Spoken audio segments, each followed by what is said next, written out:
है मानो अपनी दृष्टि कटाक्ष से भगवान का पूजन कर रही हो। पूजाम मधुर विरचिताम प्रणयालोकैः। वे गौ में धन्य है।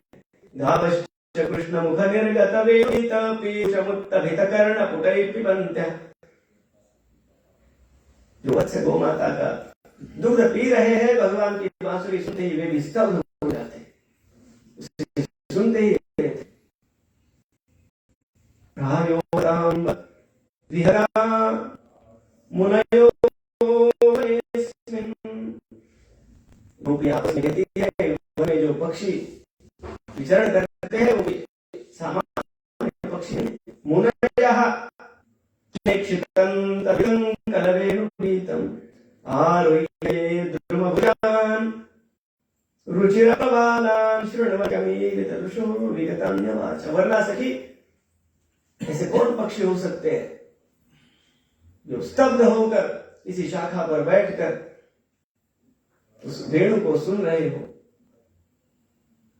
ये हिरनियां सामान्य नहीं है, ये योगिनियां है, ये पक्षी सामान्य नहीं है, ये सब योगी है, तापसी है। दृष्ट्वा तपे व्रजपशून् सह राम गोपैः सञ्चारयन्त मनुवेणुदीरयन्त प्रेम प्रवृद्ध उलितः कुसुमावलीभिः सत्प्रव्यधात् स्वकुशाम् उदारपत्र।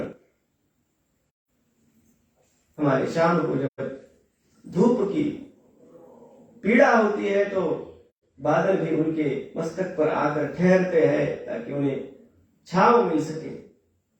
पूरी सृष्टि उनके पूजन में लग जाती है। गोपियों का तो पूरा दिन भगवान के स्मरण में ही बीत जाता। हेमंते प्रथमे मासी नंदौ व्रजकुमारिकाः चेरुर्हविष्यं भुञ्जानाः कात्यायन्यरचनं व्रतम्। भगवान श्री कृष्ण ही हमें पति के रूप में मिले, इसलिए व्रत की वे कुमारिकाएं कात्यायनी व्रत क्या करती? ब्रह्म मुहूर्त में यमुना जी में स्नान करना, कात्यायनी माता का पूजन करना, उनसे प्रार्थना करना। कात्यायनी महामाये महायोगिन्यधीश्वरी नंद गोपसुतं देवी पतिं मे कुरुते नमः। महाराज स्वयं स्त्री वेश में व्रत किया करते। पूरे महीने का व्रत होता, आज उनके समुदाय में व्रत चल रहा है। राजन, ये गोपियां जब ब्राह्मण मुहूर्त में यमुना के जल के भीतर प्रविष्ट हुई थी, भगवान उनके वस्त्रों को लेकर कदम्ब वृक्ष पर चढ़ गए। ये सारी गोपियां उनसे प्रार्थना करती हैं, हाथ लौटा दो। तो भगवान ने उनसे कहा, इस प्रकार विवश होकर जल में प्रवेश करना ये वरुण देवता का अवमान है, ऐसा आपको नहीं करना चाहिए। उन्हें शिक्षा भगवान ने दी। अब भगवान की इस लीला पर भी बड़े आक्षेप उठाए जाते हैं। उनके वस्त्रों का हरण किया और ये और पता नहीं टीवी पर भी और बाकी सारी बातों पर किस आयु के दिखाए जाते हैं भगवान, इसका भी महत्व है। और ये गोपियां बड़ी बड़ी कोई स्त्रियां ही दिखा देते हैं टीवी पर, तो लोगों को लगता है यार ये क्या हो रहा है। भगवान की आयु मात्र 6-7 वर्ष की है, यहाँ पर 5-6 वर्ष की है। गोवर्धन धारण किया तब 7 वर्ष के थे भगवान, 7 वर्ष से तो कम ही आयु है। और ये जो सारी है जो कुमारिकाएं हैं, कुमारिका 20 वर्ष की और 25 वर्ष की भी लड़की को नहीं कहा जाता है। इसकी शादी नहीं हुई हो कुमारिका, ऐसा नहीं होता है। कुमारिका 10 वर्ष से कम आयु वाली होती है वास्तव में। तो आप इनकी आयु कल्पना कर सकते हैं। तो बोलने वाले बोलते हैं। भगवान ने सभी बालिकाओं को आशीर्वाद किया, शिक्षा भी प्रदान की कि किसी भी स्थान की, उस स्थान की जो देवता है उसका कहीं अवमान नहीं होना चाहिए। इस प्रकार आचरण हो, इस प्रकार पूजन हो, नहीं तो पापों का संचय बढ़ने लगता है। ये सभी के लिए शिक्षा है। एक दिन की बात है, राजन वन में दोपहर का समय, राम राम महावीर कृष्ण दुष्ट निबर्हण, ऐसा वै बाधते क्षुन्नस्तच्छान्तिं कर्तुमर्हथा। शाम से ये बुक वाले कहने लगे, आप बहुत खेल चुके, चलो हम कुछ खाते हैं, लेकिन कुछ पकवान खाने का इच्छा हो रही है भगवान का। तो सभी बालकों ने कहा पकवान खाया। भगवान ने कहा यही पास में यज्ञ चल रहा है, और वहाँ बड़े पकवान बनते हैं, बढ़िया मिठाई, बालकों को भी लगा भूख तो लगी, अच्छे पकवान मिला, इससे बढ़िया हो सकता है। भगवान ने कहा तो जाओ वहाँ, उनसे कहना करो, जो देंगे वो लेकर आओ, हम मिलकर खाएंगे। तो कुछ 2-4 बालक गए, वहां भी सभी ब्राह्मण देवता यज्ञ आदि अभी कर्मानुष्ठान पूरा हुआ था, तो वही बैठे हुए थे। किसी एक ब्राह्मण देवता से एक बालक ने प्रार्थना की कि हम कन्हैया के मामले में आए हुए हैं, उनको भी भूख लगी है, हमको भी लगी है, कुछ खाने के लिए आपके पास अच्छा हो तो दीजिए। ब्राह्मण देवता ने कहा अच्छा ठीक है, और जो मर गए बाहर आए, दूसरे ब्राह्मण देवता आए, उनसे उन्होंने कहा तो उन्होंने भी वही कहा, ये नहीं तो नहीं कहते, देखे तो कुछ भी नहीं। तो बेचारे सारे परेशान हो गए, तो वैसे ही खाली हाथ लौट आए। भगवान जाओ, ये काम मत बताओ, वहां कोई कुछ न दे रहा है, ना भी बोल रहा है, हमें तुम्हें भेज दिया। तुम किससे मांग रहे थे? वो जो ब्राह्मण देवता थे उन्हीं से तो मांग रहे थे। गलत स्थान पर गए तुम, उनसे कोई मांगता है? पीछे जो जहाँ पाकशाला है वहां पर उनकी पत्नियां हैं, वो ब्राह्मणियां हैं, उनसे मांगो। कैसे मांग लिया तुमने, कैसे मिलेगा? उन्होंने कहा ठीक है, अभी एक बार वो भी प्रयास करके देखते। तो सारे बालक कैसे गए, अब पीछे के रास्ते जो जहां पाकशाला थी वहां पर गए। एक ब्राह्मणी वहां खड़ी थी, उनसे उन्होंने निवेदन किया, हमारी कन्हैया आए हुए हैं और उन्हें कुछ खाने के लिए चाहिए। इतना कहने मात्र की थी, उसने भीतर जाकर से भी ये बात कही, इससे बड़ा अवसर हमारे लिए क्या हो सकता है। थालियां सभी पकवान उसमें भरे गए, पकवानों की थालियां लेकर सारी ब्राह्मण स्त्रियां स्वयं चलते हुए भगवान के पास आई और उनके सम्मुख उन्होंने सारी पकवान प्रस्तुत किए। भगवान ने उनका स्वागत किया। उनसे भी भगवान यही कहते, स्वागतम वो महाभागा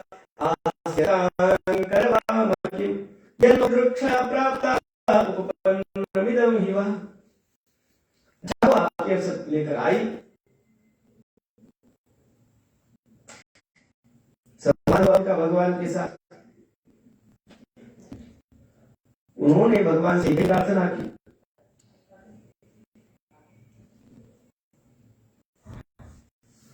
केवल आपके चरणों को अन्य गति मानते रहे, बुद्धि हमें भगवान ने अनुग्रह किया। अब ये पत्नियां वहां पहुंची, तब सब जो ब्राह्मण वहां बैठे हुए थे, पता चला कि इस थालियां भर भर चली गई है।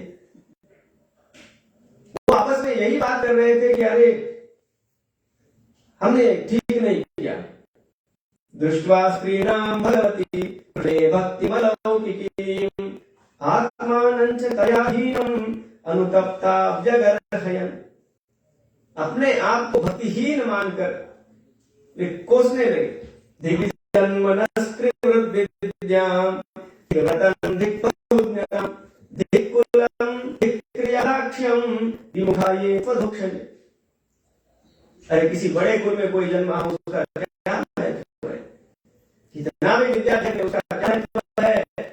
अगर भगवान से वह विमुख है, ये हमारी पत्नियां हैं, वास्तव में नासाम द्विजाति संस्कारो न निवासो इनके संस्कार नहीं हुए, न ये किसी को न तपो न आत्ममीमांसा न शौच न क्रिया, नहीं उन्होंने कोई तप किया फिर भी धन्य है, जिससे परम कल्याण साध्य होता है, साधन उन्होंने साधन, वही से उन्होंने भगवान की क्षमा मांगी और एक दूसरे को विश्वास दिलाया, चलो कोई बात नहीं, आ गई, इस अपराध के लिए भले हम नरक में जा रहे हो, अपनी पत्नियां तो वैकुंठ अवश्य जाएगी, उनका पल्लू पकड़कर हम भी वैकुंठ चले जाएंगे। ये वास्तव में कि कभी कभी अपने ही विद्याध्ययन के या धन के मद के कारण, इस के कारण जो परमा है उसे कम आंकने की भूल कोई कर बैठता है। और इसीलिए फिर से तुकाराम महाराज का मुझे स्मरण होता है, उनका एक बड़ा कड़ा वाक्य है, वे कहते हैं वेदांचा तो अर्थ अमासी ठावा, वेदों का अर्थ तो हम ही जानते हैं। और आगे कहते हैं ये रानी वहावा भार माथा, बाकी तो सब लोग बस उसका भार वहन करते रहे, अर्थ तो हम जानते हैं। उन्होंने पढ़े थोड़ी थे, फिर अर्थ कैसे जान लेते? कोई तो उसका अर्थ, इसलिए हमें समझना चाहिए। और पानी का अर्थ क्या है? आप बताइए, पानी का अर्थ क्या है? आप कहेंगे जल या वाटर या जो भी बहुत सारे शब्द है, जीवन जो भी कहिए, ये तो पर्यायवाची शब्द है। पानी पर्यायवाची शब्द नहीं पूछा मैंने, पानी का अर्थ पूछा। अब इसका तो एक ही उत्तर हो सकता है, कोई जाकर गिलास में जल लेकर दिखाई, ये पानी का अर्थ है, वही तो बात है, बाकी तो केवल शब्द है। पानी का अर्थ वास्तव में पानी ही है, जो लाकर दिखाया जा सकता है, ये उसका अर्थ है। तो वेदों का अर्थ क्या है? वेदों का अर्थ श्रुति थोड़ी है, वेदों का अर्थ और ब्रह्म भी शब्द है वेदों के लिए, या अशरीर वाक या अपौरुषेय वाणी, ये भी वेदों के लिए पर्यायवाची शब्द है, वेदों का अर्थ थोड़ी है। वेदों का अर्थ क्या है? अर्थ तो साक्षात वो परमात्मा ही है, और क्या है? तो तुकाराम महाराज कहते हैं हमें अर्थ पता है भाई वेदों का, जो वेदों का अर्थ है उसे हमने पकड़ लिया अपने भीतर, अपने हृदय में, बाकी तो शब्दों का भार वहन करते रहे, हमें उनसे क्या है? केवल शब्द ज्ञान भी भार बन जाता है और ये पता भी नहीं चलता। एक स्कंद में इस पर भगवान ने भाष्य किया,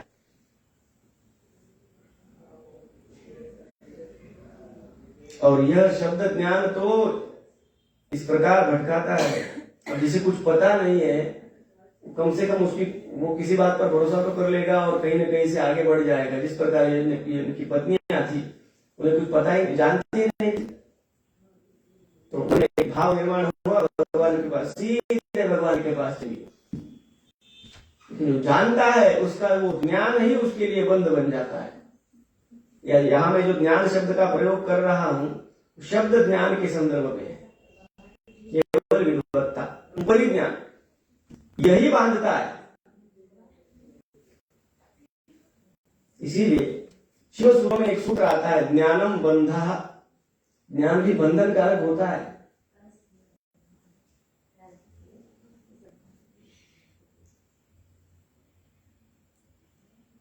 एक होता है बांधने वाला तमोगुण, एक होता है रजोगुण, एक होता है सत्वगुण। ज्ञान, शब्द ज्ञान हो, पांडित्य हो, ये सत्वगुण में आता है, लेकिन तमोगुण जो है वो लोहे की श्रृंखला है, रजोगुण जो है चांदी की श्रृंखला है, सत्वगुण जो है सोने की श्रृंखला है। कौन सी श्रृंखला से बनना चाहोगे आप? कोई भी श्रृंखला वो बांधती तो वो है ही, सत्वगुण चाहे वो सोने की श्रृंखला ही है।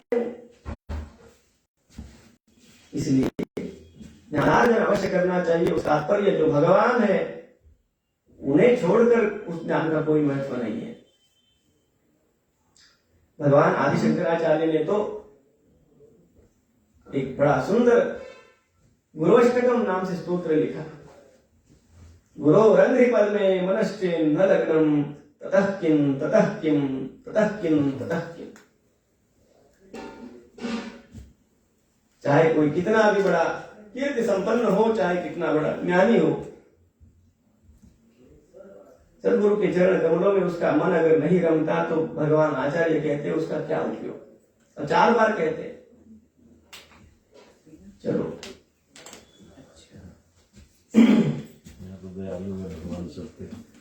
सुखदेव महाराज कहते हैं, राजन गोकुल में उन दिनों एक बड़े समारंभ का के विषय में चर्चा चल रही थी। उसका आयोजन किस प्रकार किया जाए। कौन सा समारंभ था ये। भगवान अपि तत्रैव बलदेवेन संयुतः अपश्यन् निवसन् गोपान् इंद्रयाग कृतोद्यमान। इंद्रयाग के विषय में सब चर्चा कर रहे थे, किस प्रकार उसका आयोजन होगा, क्या होगा। भगवान भी वहां बैठे हुए हैं। भगवान ने सारी बातें तो सुनी और विनय पूर्वक एक बात कही कि क्या मैं अपनी ओर से कुछ सुझाव दे सकता हूं। तो सभी ने, नंद बाबा ने भी भगवान को अनुमति दी। चलो क्या सुझाव है। भगवान ने कहा, कर्मणा जायते जंतुः कर्मणैव विलीयते सुखम दुखम भयं क्षेमं कर्मणैवाभिपद्यते। चलो पानी का अर्थ आ गया। बहुत सारे कारण बन गए महाराज। पानी समझा तो रहे थे आपको, दिमाग में नहीं आया। यहाँ पे सबकी निंद्रा में थे, सबने झटके मार लिए। मैं भी यही देख रहा हूँ, सब कृपालु है भगवान, सबकी नींद यही पूरी होती है। इसका मीनिंग वैसे समझाना चाहिए आपको कि ये जो हम लोग जो यहाँ बैठ जाते हैं नास्तिक लोग, नींद का झटका यहीं पे आता है, उसका जवाब क्या है। तो पहला ही शब्द गलत है, नास्तिक कहाँ हुए। नास्तिक हो गए जो यहाँ पर बैठे हुए हैं और वो घर वाली बार बार ठक ठक ठक ठक उठो के जा रही, उठो उठो, नींद नहीं आ रही, छूटी नहीं रही। कल्याण के मार्ग पर चलते हुए तो बाधाएं आती है, बिल्कुल आती है और अवश्य आती है। वो जैसा मैंने कहा था, उसके लिए उपाय तो वही है, निद्रा देवी। अब उनको भी इच्छा होती है कथा सुनने की, वो क्या करें। किसी भाग्यवान को वो पकड़ लेती है।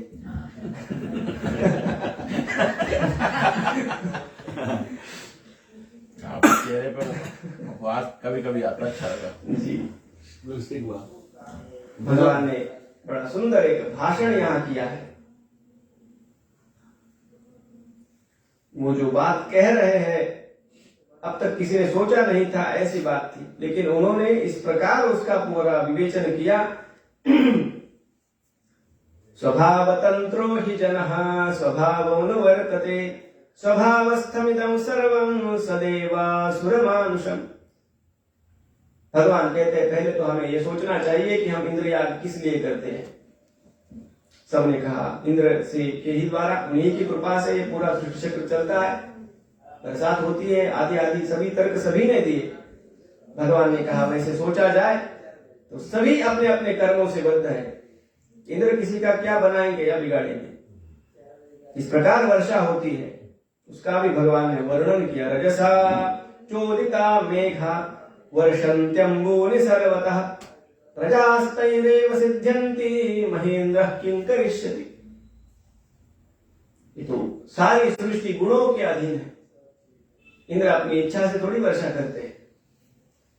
अगर उनका कोई काम होगा तो केवल जो दायित्व उन्हें दिया गया है उसको निभाना, इतना ही काम है। ये स्वामी थोड़ी है। इसलिए भगवान ने प्रस्ताव ये रखा कि हम इंद्र का पूजन करने से तो अच्छा है कि साक्षात जो देवता हमारे सम्मुख है, नीलराज गोवर्धन महाराज, हम उन्हीं का पूजन करें। वही हमारी गौ माताएं चरती है, वही से नदियां जन्म लेती है, वर्षा होती है, हम आनंद पूर्वक यहाँ रहते हैं, उनकी छाया में रहते हैं। वे हमारे लिए देवता के समान ही है, तो पूजन हम उनका करें। वास्तव में भगवान यहाँ पर जो विचार हमारे सम्मुख प्रस्तुत कर रहे हैं, कई बार ये हो जाता है कि किसी अमूर्त देवता का तो हम पूजन कर लेते हैं, किसी अप्रत्यक्ष देवता का तो पूजन कर लेते हैं, जो प्रत्यक्ष देवता हमारे सम्मुख होते हैं उनकी उपेक्षा हो जाती है। प्रत्यक्ष देवता जिन्हें कहा गया उनमें सबसे पहली तो है माँ, मातृदेवो भव, पितृदेवो भव, आचार्य देवो भव। ये पहली 3 आज्ञाएं हैं हर स्नातक के लिए। उनका पूजन, उनका समादर आरंभ में हो और उसके बाद जो हमारे धर्म के श्रद्धा स्थान है, हमारी गौ माता है, गंगा माता है, गीता माता है।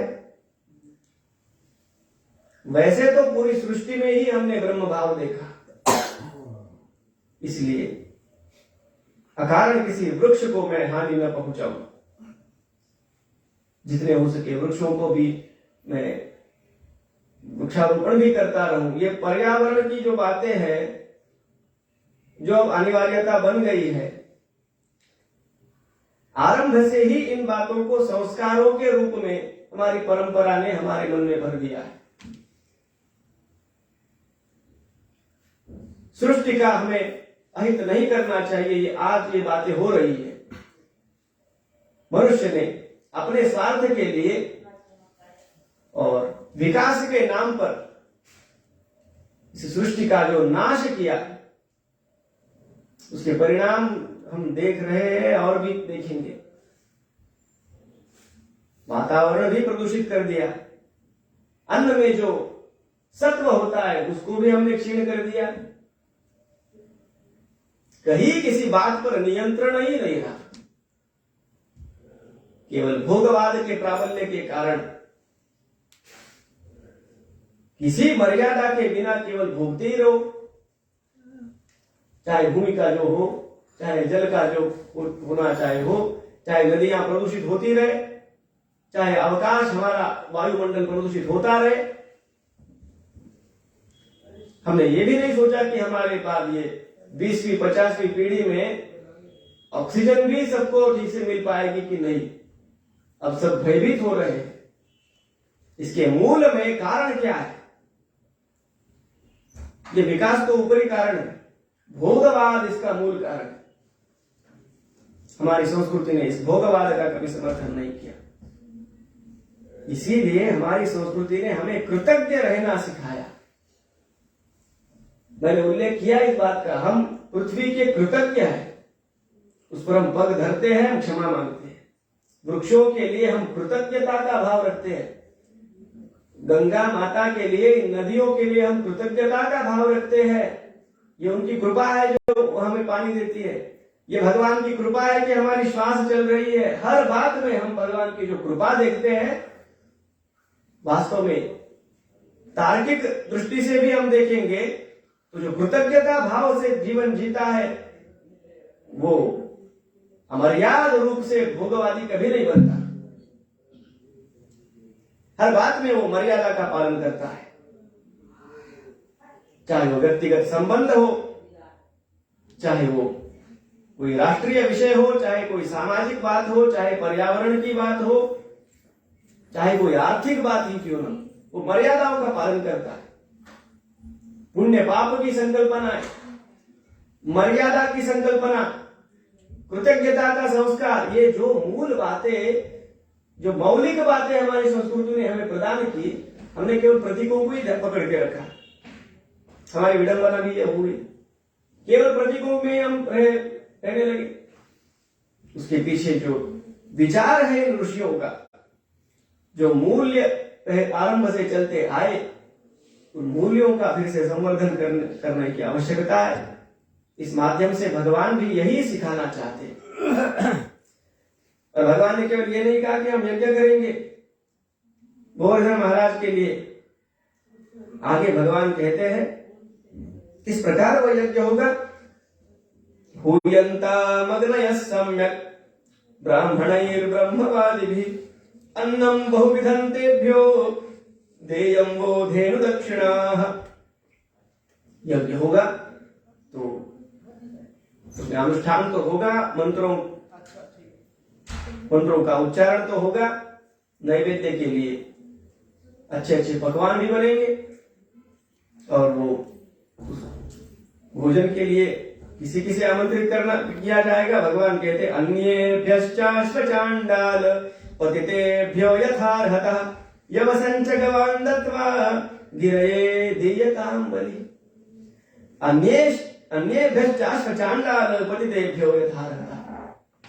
भगवान कहते हैं जो पतित है, जो चांडाल है, जो निचली जाति के है, सामाजिक स्तर पर या आर्थिक स्तर पर जिनका जीवन निचले स्तर का है, जो बहिष्कृत से माने गए हैं, उन सभी को हम बुलाएंगे और साथ में सबको भोजन दिया जाए। ये कैसा विचार है भगवान का। कथा के व्यासपीठ से इन बातों को नहीं कहा गया तो भगवान श्री कृष्ण को हम कैसे जान पाएंगे। ये भगवान श्री कृष्ण की नीति, ये उनके जो मूल्य है, जिनको वो समाज में प्रेरित करना चाहते, उन्हें भी तो जानना पड़ेगा। ये तो धर्मस्ततो कृष्ण, तो हम कहते हैं धर्म क्या है वास्तव में। भगवान श्री कृष्ण की दृष्टि से कौन सी बातें, कौन से मूल्य आवश्यक है हमारे आचरण में लाना, ये भी तो हमें जानना होगा। ये सामाजिक समरसता का भाव सब में उत्पन्न होने के लिए भगवान ने किया हुआ बहुत बड़ा प्रयास है। और एक कार्यकर्ता को, एक नेता को किस प्रकार होना चाहिए, भगवान आगे कहते हैं, पूरा सुझाव दिया। भगवान का वक्तृत्व देखिए, ये लगभग पहला ही भाषण है भगवान का। और यहां से आगे जो भाषण भगवान ने किए, महाभारत में जो सभा पर्व में उनके भाषण है, स्वातंत्र्य वीर सावरकर जी ने कहा, भाषण करना मैंने जो सीखा, भगवान के महाभारत के भाषण सुनकर सीखा, वो पढ़कर सीखा। अलौकिक वक्ता है भगवान। आरंभ से भगवान ने पहले तो इंद्र याग करने से अच्छा गोवर्धन का याग करना क्यों, इसका तार्किक तात्विक हर तरह से विवेचन किया। अब होगा, केवल इतनी बात नहीं है कि भगवान ने सुझाव दिया और चुप बैठ गए। अब होगा तो कैसे होगा, कौन बताएगा, वो भी बात भगवान ने कही। तो कभी कभी हम सुझाव तो बड़े बड़े दे देते हैं और वो देखो आप कैसे करना है, देखो मेरा काम केवल सुझाव देना था, ऐसी बात नहीं है। भगवान पूरी तरह से उसे विशद करते हैं, सुझाव यह है, इसलिए है, उसे हम इस प्रकार संभव कर सकते हैं। और पूरा विवेचन करने के बाद अंत में भगवान कहते एतन मम मतन तात, पिताजी ये मेरा अपना मत है। क्रियताम यदि रोचते, क्रियताम यदि रोचते, सबसे महत्वपूर्ण 3 शब्द है अंत के भगवान। आपको अगर अच्छा लगे तो करो, आग्रह नहीं है। कभी कभी बातें आग्रह से भी बिगड़ जाती है, कभी कभी आग्रह तो दुराग्रह भी बन जाता है। भगवान ने उन पर छोड़ दिया। गीता के अंत में भी भगवान ने निर्णय अर्जुन पर छोड़ दिया। इति ते ज्ञानमाख्यातं गुह्यात् गुह्यतरं मया विमृश्यैतदशेषेण एतत् अशेषेण विमृश्य। आरंभ से लेकर मैंने अर्जुन जो कुछ भी कहा पूरा सोच विचार करके यथेच्छसि तथा कुरु, फिर तुम्हारी जो इच्छा होगी भैया तुम वो करो। भगवान ने कोई अपनी ओर से अर्जुन को बलपूर्वक ये बात आचरण में लाने के लिए नहीं कहा। और जो ये कहता है ना वही प्रिय भी होता है। नेता को प्रिय भी होना चाहिए। मैं कहूंगा वही होगा, वो तो ठीक बात है, उसने सोचकर ही कहा है इसलिए वही होना चाहिए। लेकिन मैं जो कह रहा हूं वो वास्तव में ये अपने मन से करे, ये मैं चाहता हूं, तो मुझे किस ढंग से उसे प्रस्तुत करना, ये भगवान से सीखने जैसी बात है। किस ढंग से बात को रखना। क्रियताम यदि रोचते अयंगो ब्राह्मणादीनां मह्यंच दयितो मखः। सभी गोपों को भगवान की ये बातें सुनकर बड़ा अच्छा भी लगा, सभी ने इसका अनुमोदन किया और जिस प्रकार भगवान ने कहा था आयोजन उसी प्रकार का हुआ और सबका विचार भी भगवान ने किया है। तो यज्ञ करेंगे, अनुष्ठान करेंगे और नैवेद्य बनाएंगे, केवल इतनी बात कहते तो सारी गोपांगनाएं कहती हमें तो केवल काम ही करना है, इसमें हम हमारे फायदे की बात क्या है इसमें? तो नैवेद्य बनाना तो श्रम तो उन्हीं को लेना है, पूरा यज्ञ की सिद्धता करनी है, काम तो उन्हीं को करना है। तो कुछ ऐसी भी बात हो जो उन्हें लुभावनी लगे, उनको अच्छे लगे, तो भगवान ने कहा अरे हाँ, और महत्वपूर्ण बात सारी गोपियों के लिए यज्ञ होगा, नैवेद्य वगैरह वो सब उपचार तो पूरे होंगे, उसके बाद हम परिक्रमा करेंगे, सबको सज धज कर आना है, अब गोपियों को लहा रहे। ये बढ़िया बात है। अब तो उत्साह के साथ काम पे लग गए। हर सदस्य के विषय में, उसकी रुचि के विषय में सोचना और उसकी रुचि के अनुसार उससे काम भी करवाना और उसमें उसे आनंद भी आए, ये भी सोचना। ये इतना सा प्रकरण है, इतनी सारी बातें सिखाता है। तो महाभारत में तो ये भरा पड़ा है पूरा ज्ञान।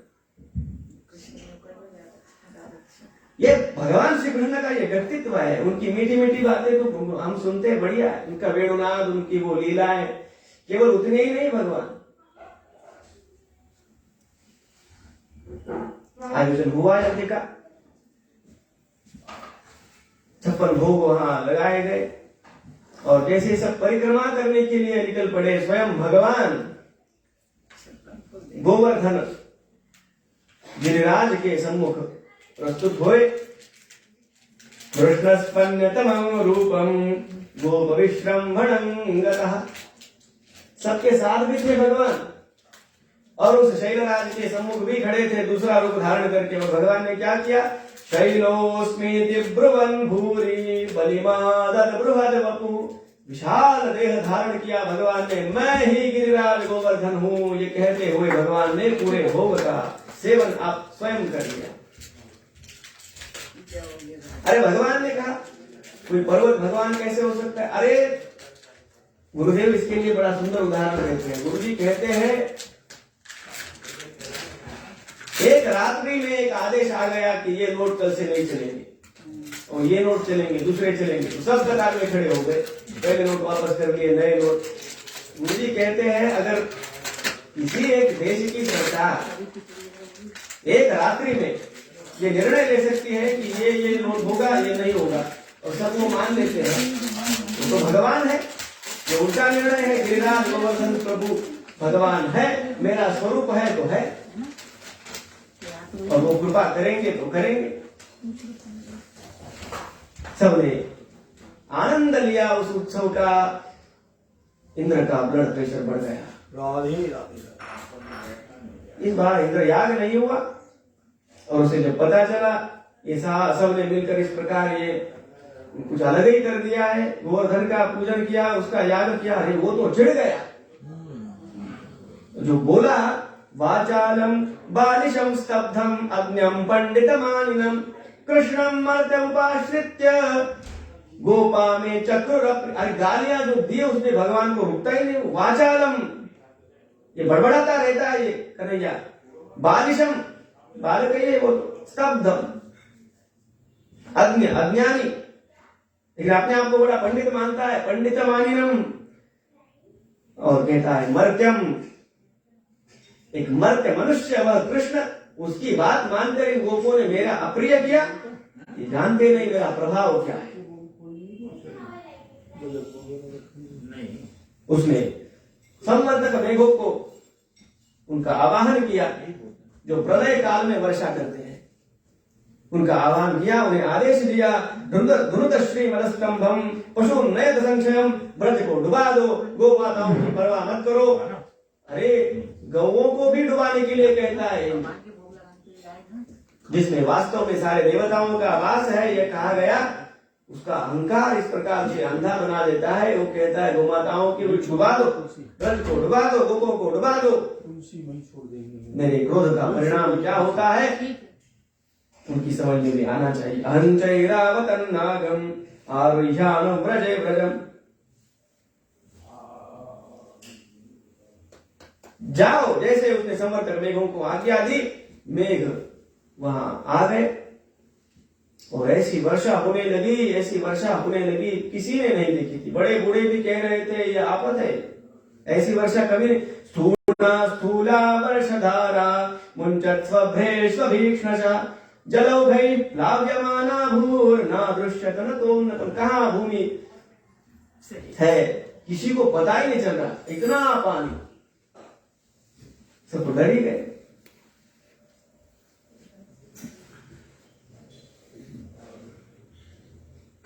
भजन नहीं आपको इत्युक्त्वैकेन हस्तेन।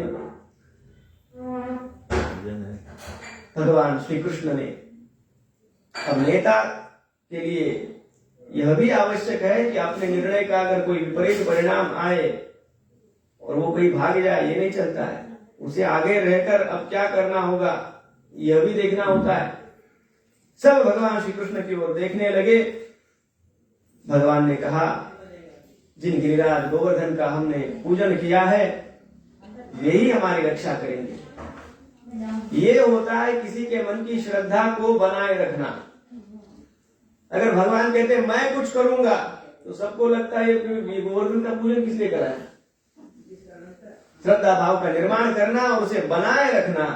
भगवान ने स्वयं गिरिराज गोवर्धन को साष्टांग प्रणिपात किया, महाराज हमें हमारी रक्षा करो ये कहा। इत्युक्त्वैकेन हस्तेन कृत्वा गोवर्धनाचलम् दधार लीलया कृष्णः छत्राकमिव बालकः। उस गोवर्धन गिरिराज को भगवान श्री कृष्ण ने स्वयं गोवर्धन का जय जयकार करते हुए अपनी करांगुली पर धारण किया और भगवान के उस दिव्य रूप को देखकर सब गान गाने लगे। गिरिराज धरण प्रभु तुम्हारी शरण, गिरिराज धरण प्रभु तुम्हारी शरण, गिरिराज धरण प्रभु तुम्हारी शरण, गिरिराज धरण प्रभु तुम्हारी शरण, प्रभु तुम्हारी शरण, प्रभु तुम्हारी शरण, प्रभु तुम्हारी शरण, प्रभु तुम्हारी शरण, प्रभु तुम्हारी शरण, प्रभु तुम्हारी शरण, प्रभु तुम्हारी शरण, प्रभु तुम्हारी शरण, गिरिराज धरण प्रभु तुम्हारी शरण, गिरिराज धरण प्रभु तुम्हारी शरण, गिरिराज धरण प्रभु तुम्हारी शरण, गिरिराज धरण प्रभु तुम्हारी शरण, गिरिराज धरण प्रभु तुम्हारी शरण, गिरिराज धरण प्रभु तुम्हारी शरण। गोवर्धनधारी भगवान की जय। 7 दिन 7 रात्रि तक वर्षा होती रही। भगवान गोवर्धन को अपने वाम हस्त की करांगुली पर धारण किए हुए हैं। जैसे भगवान ने गोवर्धन का धारण किया, अब उस पर्वतराज को उस प्रकार उठा हुआ देखकर पहले कोई तो धीरज ही नहीं जुटा पा रहा था कि उसके नीचे हम जाए। आशंकित हो गए। पहले कौन गया? पहले सब जो भगवान के सखा थे बिना किसी विचार के वो तो भीतर चले गए। जैसे ही वो गए सबने धीरे धीरे डरते डरते हुए आना आरंभ किया और अपनी अपनी लठियां नीचे से लगा दी। तो सबको लगा अपनी अपनी लठियों से तो ये टिका रहेगा। भगवान ने किंचित अपनी उंगली को टेढ़ा कर दिया, पर्वत नीचे आने लगा। मजे की बात है भगवान की। चलो 7 दिन 7 रात्रि तक 7 वर्ष के कन्हैया ने उस पर्वत को अपनी करांगुली पर धारण कर रखा। संवर्तक मेघ वर्षा करके चले गए और अब पीछे से इंद्र महाराज वहां आए, ऐरावत पर बैठकर आए और देखने के लिए आए कैसे सर्वनाश हुआ है ब्रज का, क्या अवस्था है, कहाँ है वो वाचाल बालिश स्तब्ध जो भी कहा था उसने। भगवान ने जैसे ही देखा अब वर्षा रुक गई है, सबको बाहर आने के लिए कहा। स्वयं गिरिराज को उन्हें स्थापित कर दिया। सर्वप्रथम स्वयं साष्टांग प्रणिपात किया, फिर सबने प्रणिपात किया। गिरिराज ने हमारी रक्षा की। पूरा जो श्रेय है भगवान ने गिरिराज गोवर्धन जी को दिया। अब सबका भाव भी दृढ़ हो गया। इंद्र जैसे ही आए और जो देखा उन्होंने, जो गोमाताएं हैं, जो वत्स है, जो गोप है, गोपांगनाएं हैं, गोप बालक है, और वो तो मर्त्य मनुष्य जिसे कह रहा था वो कृष्ण है, सब तो जैसे के तैसे। कहीं कुछ भी ब्रज का बाल विवाह का नहीं हुआ। इंद्र की ध्यान में ये बात आ गई, गलती हो गई पहचानने में। तो एकांत में आकर इंद्र ने, ये जो इंद्र ने स्तुति की है भगवान की, एकांत का प्रसंग है, उसका भी कारण बतलाऊंगा मैं। इंद्र भगवान के सम्मुख आए, भगवान को प्रणाम किए। विशुद्ध सत्वं तव धाम शांतम तपोमयं ध्वस्त रजस्तमस्कम मायामयोऽयं गुण संप्रवाहो न विद्यते ते ग्रहणानुबंधः। दिव्य स्तवन किया। नमस्तुभ्यं भगवते पुरुषाय महात्मने वासुदेवाय कृष्णाय सात्वतां पतये नमः। गलती हो गई महाराज, क्षमा करो।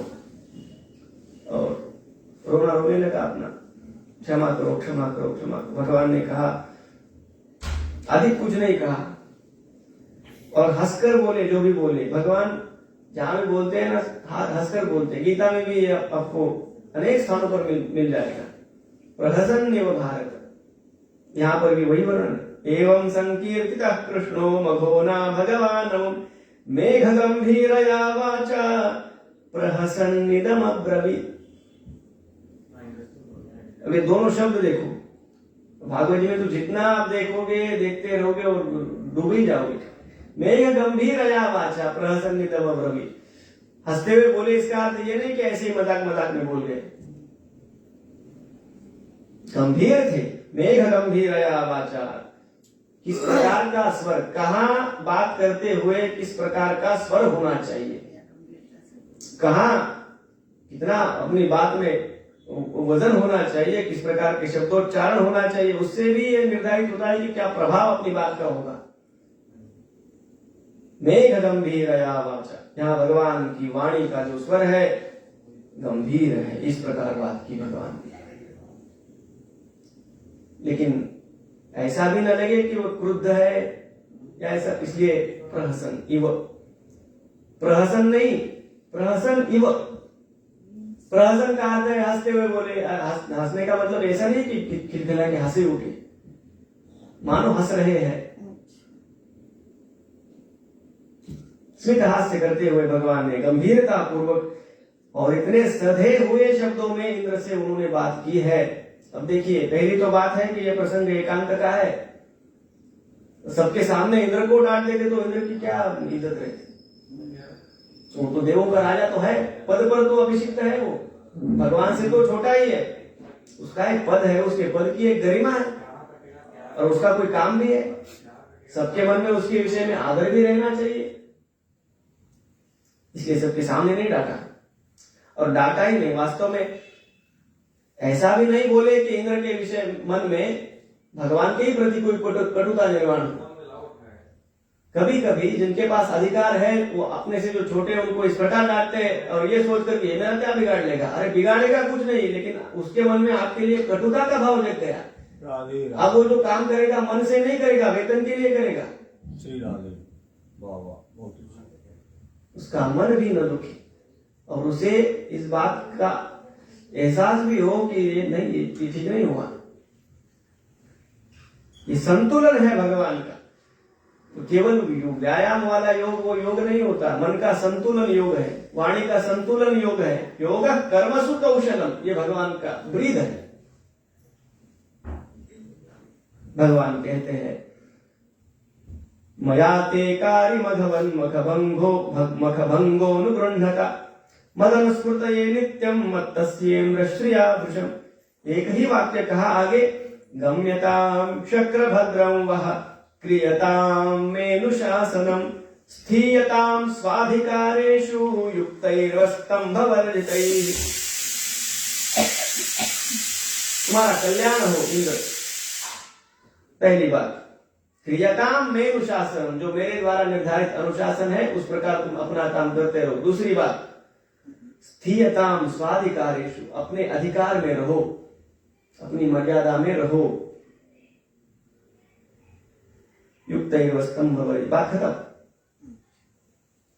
बहुत लंबी बात नहीं, घुमा फिरा कर भी नहीं, क्या बोलना, कैसे बोलना, और इसके साथ आवश्यक है कितना बोलना चाहिए। कितना बोलना चाहिए यही अगर पता नहीं तो क्या कैसे जो भी हो बात बिगड़ ही जाती है। वहां पर सुरभि जो कामधेनु है वो भी उपस्थित थी। उसने चाहा कि वो कुछ कहे, भगवान के ध्यान में आया, उसने कहा कहो। उन्होंने कहा कहो। सुरभि ने एक बड़ी महत्वपूर्ण बात भगवान के सम्मुख रखी, एक प्रस्ताव रखा। त्वन्नः परमगन्धैवं त्वन्न इंद्रो जगत्पते भवाय भवगो विप्र देवानां ये च साधवः। बड़ी महत्वपूर्ण बात थी। अब जो इंद्र है वो कोई व्यक्ति नहीं है, इंद्र पद है। जैसे प्रधानमंत्री पद है, राष्ट्रपति पद है, उस प्रकार इंद्र पद है। जो पुण्यात्मा होते हैं, 100 अश्वमेध करते हैं या उस प्रकार का पुण्य करते हैं, वो इंद्र बनते हैं, फिर से चले जाते हैं, दूसरा कोई इंद्र बनता है। ये इंद्र बदलते रहते हैं। सुरभि माता ने ये कहा कि प्रभु आपने इस इंद्र को ये शिक्षा दी, अच्छी बात है, लेकिन ये थोड़ी रहने वाला है। आगे दूसरा कोई इंद्र आएगा तो फिर से यही करेगा। किसी को अपराध का दंड मिलना, यही तक बात समाप्त नहीं होती। संविधान में ही अगर कोई त्रुटि है जिसके कारण अपराध हो रहे हैं तो उसे भी तो देखना चाहिए। सुरभि माता ने उस श्लोक में कहा, आप अपने संविधान में कुछ ऐसा परिवर्तन कीजिए इस विश्व के विधान में कि चाहे कोई भी इंद्र आए। इस इंद्र ने ये जो किया कि गौओं की भी उसने परवाह नहीं की, उस प्रकार का आचरण कोई कर ही न सके, ऐसी कोई व्यवस्था कीजिए। भवाय भवगो विप्र देवानां ये च साधवः। उसका प्रस्ताव देखिए। उसने कहा गो माता, वेद पाठी ब्राह्मण, जो भगवान के स्थान है, जो तीर्थ है या भगवान के जो धाम है वो, और जो साधु है, संत है, सज्जन है, ये जो 4 बातें हैं, सुरभि माता ने कहा इनको इंद्र के अधिकार से बाहर कर दो। इन पर इंद्र का कोई अधिकार ही नहीं, इन पर सीधा अधिकार आपका हो। सुरभि माता ने तो जैसे केंद्र शासित प्रदेश ही करवाया, इनको सीधा शासन होगा इन पर। बात को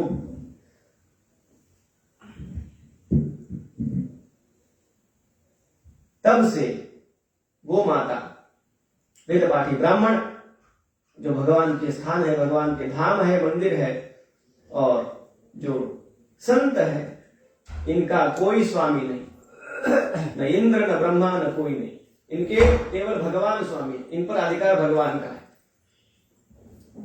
ये किसी के सेवक नहीं। इसीलिए किसी नौकर से कोई काम करवाना और किसी गुरुजी से कोई काम करवाना एक जैसी बात नहीं है। उनका कोई स्वामी नहीं, वो तो आते हैं, ये उनका उपकार है। इस भावना से किसी भी पुरोहित से यज्ञ आदि कर्म करवाना, ये हमारी संस्कृति है। और ये दक्षिणा जो देते हैं वो वेतन थोड़ी है, वो तो कृतज्ञता है, आपने ये किया। गो माता, उसका कोई स्वामी नहीं है।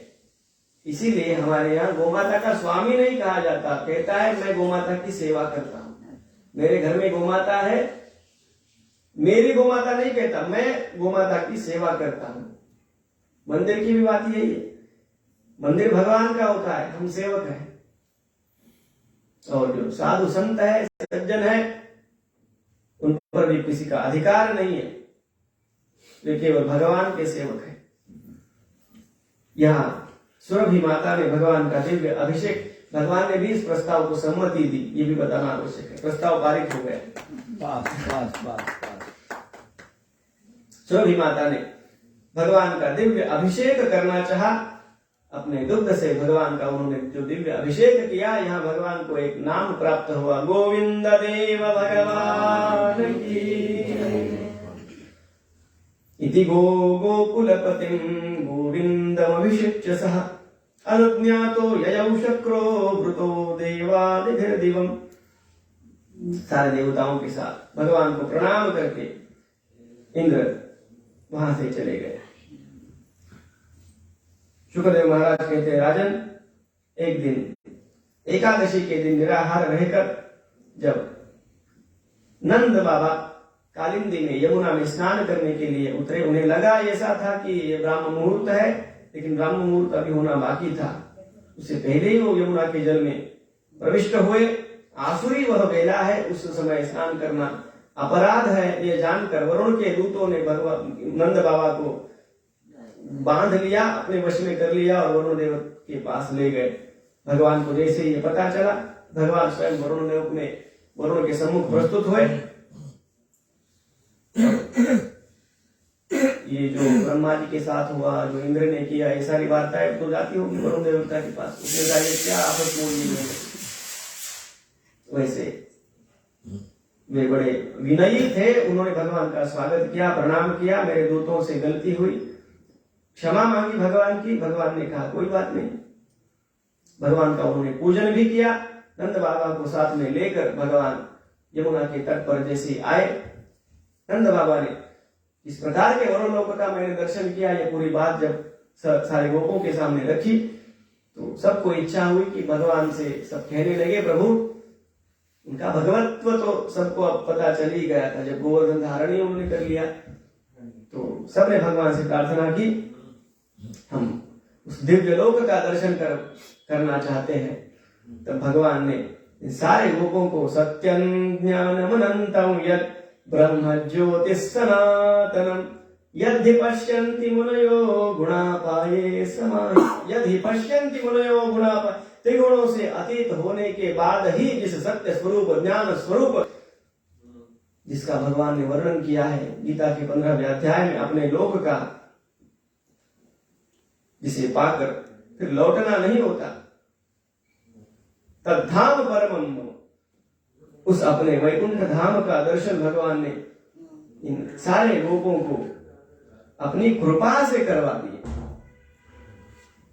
कृपा ही भगवान की थी जो भगवान ने विश्वरूप का दर्शन अर्जुन को करवाया, और ये भगवान की कृपा ही है कि उन्होंने अपने वैकुंठ धाम का दर्शन सबको करवाया। ये केवल शरणागतों के लिए संभव है। ये जो भगवान की कृपा केवल चाहते हैं उनके लिए संभव। अपने बल से भगवान को हम जान लेंगे या देखेंगे, इनके लिए ये नहीं संभव। जो अपने बल से चलने के लिए चलते हैं ना, उनको फिर संविधान के नियम भगवान दिखाते हैं, फिर तुम इतना करो, वैसा करो, वैसा करो। अब ये सब जो लोग कृपा के लिए आते हैं उनके लिए भगवान नियमों को भी फिर साइड में कर लेते हैं। ये गीता में कहा ना भगवान ने, तुम क्या पुण्य की और पाप की बात करते हो। सर्वधर्मान परित्यज्य मामेकं शरणं व्रज हन्त्वा सर्व पापे। धीरे से भगवान ने कहा, मोक्षयिष्यामि। अरे क्या पुण्य और पाप की छोड़ो यार, तुम मेरे हो। ये पुण्य और पाप के झंझट में पड़ने वाले लोगों को पढ़ने दो, तुम तो मेरे हो। ये अपनेपन में होता है। अरे किसी अधिकारी से अपना परिचय नहीं होता तो वो सारे नियम दिखाता है। कोई जान पहचान निकलती, अरे आप तो आइए बैठिए, ये होता ही नहीं।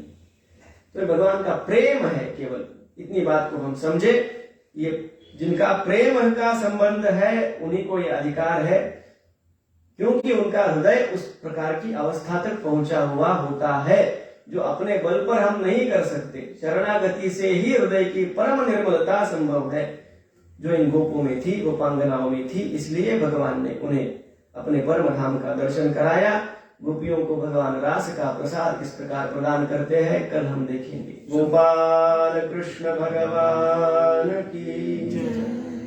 आप सुना कुछ कह रहे हैं, फिर वो भजन गा रहे हैं। जब भजन गा लें, आप गाओ। मैं कुछ पूछ रहा था वैसे। अच्छा, फिर मैं